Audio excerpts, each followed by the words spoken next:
안녕하세요. 사운드머니입니다. 이번 주도 흥미로운 기사가 있었는데 FTX 거래소 회장님 샘 뱅크먼 프리드 이분이 어떤 암호화폐 거래소들은 이미 비밀리에 파산해 있다 이런 얘기를 했다고 하네요. Three Arrows Capital 이 헤지펀드에서 레버리지를 크게 썼다가 이제 파산에 이르렀는데 이 헤지펀드에서 보이저 디지털 그리고 블록파이 여기서 돈을 빌렸는데 이제 못 갚는 상황인 거죠. 보이저 디지털과 블록파이도 좀 위기 상황에 있는 걸로 알고 있습니다. 그래서 FTX가 지금 이 회사들한테 750 밀리언 달러의 이제 금융 구제를 한다고 하네요. FTX 회장님이 굉장히 큰 일을 하시고 있습니다.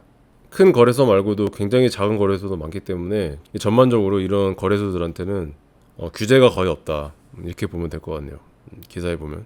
그래서 샘 뱅크먼 프리드 이분이 말을 하기를 너무 멀리 간 회사들이 있는데 이제 이런 회사들은 재무제표에 크나큰 뭐 구멍이 있다거나 아니면 뭐 규제에 어떤 이슈가 있거나 구제를 받은 비즈니스가 남아는 게 없다.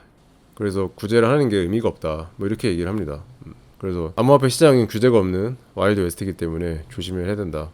FTX 회장님도 경고를 하고 있네요.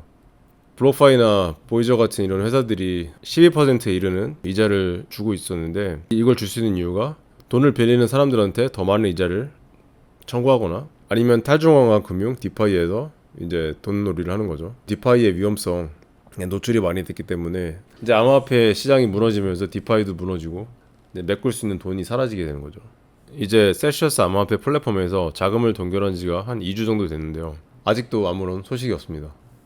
6월 17일 날 알렉스 마신스키 회장님이 잠깐 13초 동안 나와서 방송 그만한다고 AMA 무엇이든 물어보세요 방송을 그만한다고 말하고 그냥 끝났습니다. 그러니까 영상 내용이 안녕하세요 안녕히 계세요 이러고 끝나더라고요. 그래가지고 당혹스러운 영상이었고 아무런 셀시어스에 대한 설명이 없더라고요. 그래서 진짜 아무도 모른다. 그래서 파산 신청을 하기 위해서 변호사를 불렀다는 그런 뉴스도 있고 그러니까 이런저런 좀 소문이 무성합니다. 그러니까 이런저런 뉴스도 많고 그래서 지금 셀시어스를 사용하고 있는 유저들은 지금 이렇게 앉아서 자신의 포트폴리오를 인출할 수 없는 포트폴리오를 그냥 보고만 있다. 슬픈 일이죠. 이건 방금 나온 소식인데 FTX 회장님도 셀시어스를 패스했다고 하더라고요. 그래서 셀시어스 재무제표를 보니까 이건 도저히 안 되겠는데 이렇게 생각해서 패스를 했다고 합니다. 그래서 이제 FTX 회장님도 셀시어스는 구제하지 못한다. 힘든 내용이네요. 좀 슬픈 내용이네요. 최근에는 셀시어스 회장님인 알렉스 말신스키가 미국을 탈출하려고 했다. 그러니까 이런 소문도 있었고 디파이에서 다 돈을 잃었다. 뭐 이런 소문도 있고 여러 가지 추측성 소문이 있더라고요. 그런데 일단 셀시어스에서 디파이를 통해서 사람들에게 이자를 지급하는 거 맞고 그리고 이더리움 스테이킹을 하면서 그거에 이제 유동성 자금이 이제 말라서 그 부분에서 더 힘들어진 것도 있는 것 같습니다. 그래서 이런 암호화폐 플랫폼들이 유저들의 암호화폐를 가지고 뒤에서 무엇을 하고 있을지는 아무도 모른다. 이런 서비스를 사용할 때는 주의를 해야 될 것 같습니다. 그래서 역시 결론은 비트코인을 개인 보관하자. 그래서 그 이유는 비트코인은 무덤까지 들고 갈 수 있는 유일한 자산이다.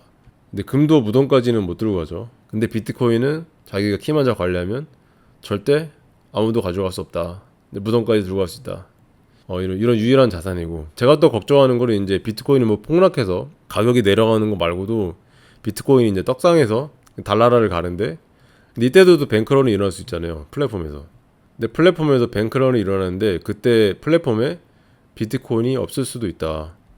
근데 비트코인 스테이킹이 없기 때문에 이제 비트코인을 가지고 또 뭔가를 하겠죠. 뒤에서. 근데 암호화폐 플랫폼들은 아마 이제 부분 지급 어떤 시스템으로 돌아가고 그리고 그 뒤에서는 엄청난 리스크의 디파이를 할 수도 있다. 이런 과정을 좀 해봐야 될 것 같습니다. 비트코인이 갑자기 떡상한다? 이럴 때 플랫폼에서 비트코인으로 딴 일을 하고 있다면 사용자들의 비트코인으로 딴 일을 하고 있다면 그때는 정말 큰일 날 수도 있다. 그래서 그때도 자금 동결이 될 수 있는 가능성이 있기 때문에 반드시 개인 보관을 해야 된다. 그래서 개인 보관이 싫다면 차라리 주식이나 인덱스 펀드를 하자.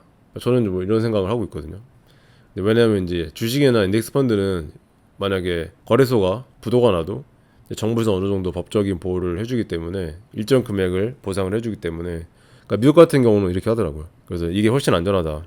그래서 플랫폼에 두는 코인은 잃어도 되는 양만 하자. 저는 그래서 셀시어스에 있는 걸 이제 거의 많이 빼가지고 예전에 진짜 조금 있었는데 근데 그걸 잃었는데도 좀 슬프더라고요. 그 조그만 자금이 동결됐는데도 너무 슬프더라고요. 근데 전 재산을 뭐 셀시어스에 넣고 이런 사람도 있었기 때문에 이런 사람도 있기 때문에 이런 사람들의 어떤 고통을 제가 진짜 어떻게 상상도 안 되죠 사실. 그래서 반드시 플랫폼에 둘 때는 분산을 하자. 분산을 한다. 여러 플랫폼에 분산을 하고 그리고 웬만하면 반드시 개인 보관을 하자. 이게 저의 생각입니다. 이번 주 수요일 날 뉴스인데 뭐 스리랑카에서 이제 연료도 다 소모가 됐다고 하네요. 그래서 지금 나라에서 굉장히 큰 혼란이 있고 금융 시스템에 위기가 오면서 여러 이제 작은 나라들에서 위기가 터지기 시작하는데 근데 이제 미국도 지금 사실 인플레이션이 굉장히 높고 지금 전 세계적으로 좀 비상이라고 생각을 합니다. 미국이나 이제 선진국이 터지기 전에 이제 작은 나라들부터 계속 터지겠죠. 작은 나라들부터 인플레이션 부채 문제 때문에 계속 터지겠죠. 시스템이 이제 나락으로 가고 있다. 저는 이제 그런 생각 때문에 이제 비트코인을 모으는 거고요. 근데 비트코인이 가격이 많이 내려가고 이제 금리 인상과 여러 가지 이제 혼란으로 인해서 비트코인 가격이 이제 어떻게 될지는 또 모르겠지만 근데 제가 먼 미래를 보고 생각해 봤을 때 지금의 화폐 시스템, 금융 시스템에 대한 어떤 혼란을 돌파할 수 있는 어떤 돌파구는 비트코인이 아닌가. 그러니까 저는 이런 거를 생각하면서 그냥 베팅을 하는 거거든요. 제가 비트코인으로 환전하는 이후의 어떤 바탕은 흔들림이 없고 저는 뭐 계속 꾸준히 매수할 생각입니다. 비트코인이 뭐 영원 가면은 인류에는 희망이 없다.